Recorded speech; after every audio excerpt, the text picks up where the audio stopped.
विच संदूकां रखे आए,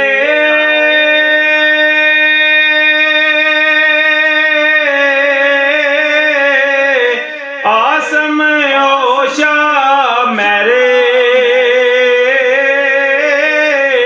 ओढ़क ओ भी देसी लेकन दे तोहफे होर मेरे पी के मद करे बख्शीशा, बेटे ते दिल डोला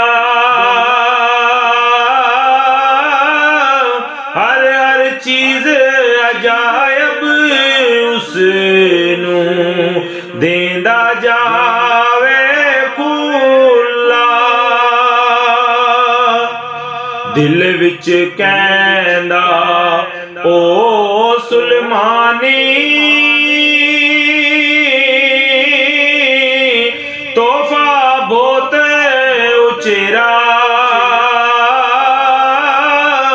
सैफ मलूक ताई हुन देवा, उस थी कौन चंगेरा।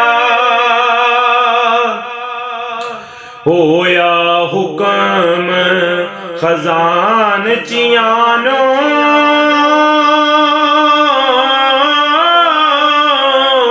जल्दी कुफल उतारे ओ सुलमानी तोहफे वाले, आन संदूक गुजारे। आसम शाह दर अगे